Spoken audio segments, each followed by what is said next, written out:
Pois é, Sônia, mas aí também tem um outro detalhe, né, que eu observo muito também. Às vezes as pessoas não crescem na empresa, mas a empresa também não cresce. Por quê? Toda e qualquer empresa, ela vive e é, de certa forma, escrava da sua demanda.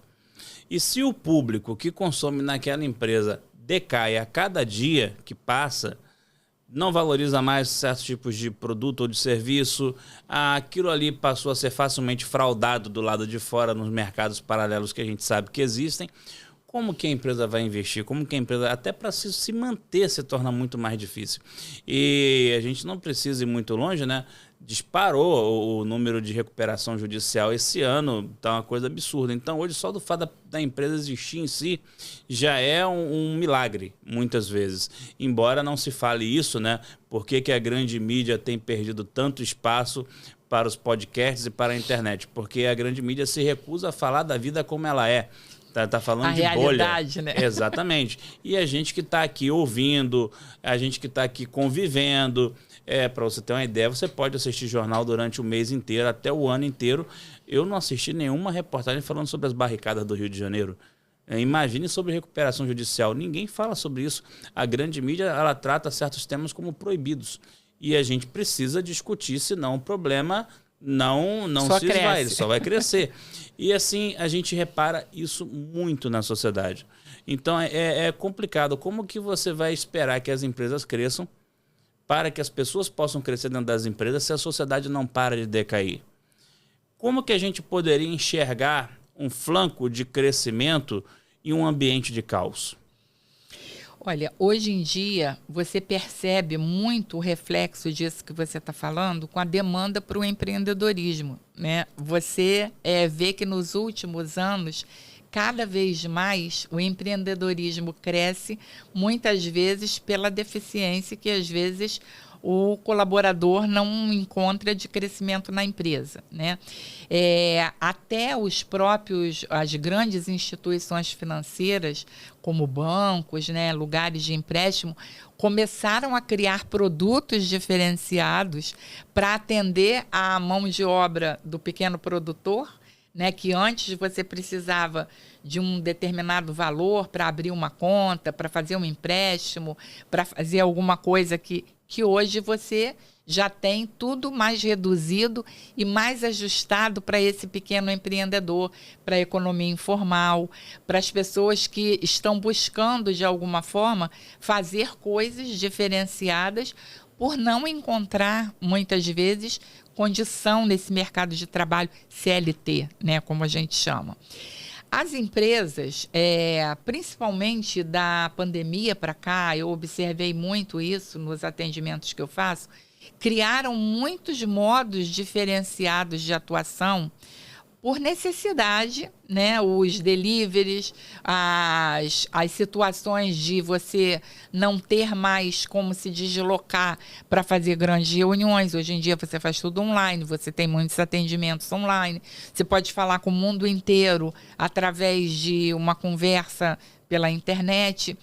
Mas as empresas têm realmente essa dificuldade por algumas coisas que a gente sabe que o nosso país enfrenta, políticas, administrativas, né, que às vezes você tem para manter a mão de obra dentro de uma empresa um custo tão alto que o colaborador às vezes vale 3, 4 vezes aquele salário que ele recebe, porque os encargos que você é obrigado a pagar são muito maiores, né? Eu trabalhei numa empresa, por exemplo, que está atualmente em todos os sites aí divulgando um processo de falência, agora parece que estão em recuperação de falência, justamente pela diferença desses hábitos de consumo, de costumes, de hábitos que as pessoas têm e que isso, de uma certa forma, afeta também o mercado de trabalho. Embora se diga que estamos num aquecimento, né? Não, está aquecendo. Se diz que está num aquecimento. O inferno é quentinho, né?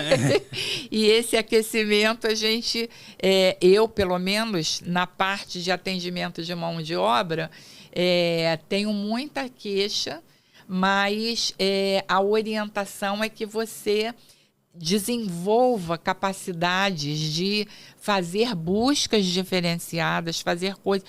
César, tem situações, por exemplo, tem um caso muito interessante de uma mentoria que eu prestei, de um menino que faz quentinha. Ele atende quentinhas. O negócio dele é quentinha.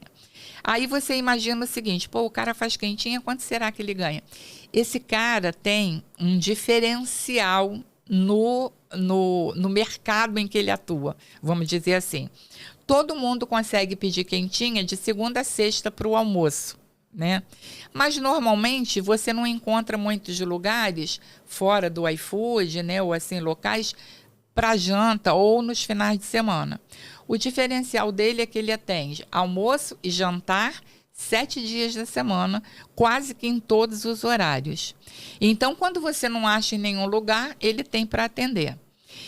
Eu peguei a mentoria dele e comecei a orientá-lo numa série de coisas, porque ele tira, assim, como renda mensal, o que nenhum médico, advogado, administrador, às vezes ganha numa grande empresa. Porque ele sabe fazer um marketing bem feito, cuida da clientela com uma relevância de atendimento de pós-venda, quando você não se você pede 3, 4 dias e não pede no quinto, ele, minha amiga, o que aconteceu? Você hoje não podia, sabe? E se torna conhecedor do negócio. E ele é um fornecedor de quentinha que ganha uma remuneração muito boa, que tem um carro super bom, mora numa casa muito boa, tem uma renda financeira mensal sustentável. Então, hoje em dia, você precisa pensar também que habilidades você pode ter, que você possa desenvolver um trabalho que não seja só vinculado ao mercado. Aí tem 2 frentes, né? Você, como autônomo, você é responsável também por uma série de coisas que você tem que fazer. Sim. Se você fica doente, você tem que lembrar de pagar lá o seu recolhimento para que você possa contribuir para uma aposentadoria. Enfim, tem uma série de pontos que você tem que estar atento na hora de decidir o que é que você vai fazer no mercado de trabalho.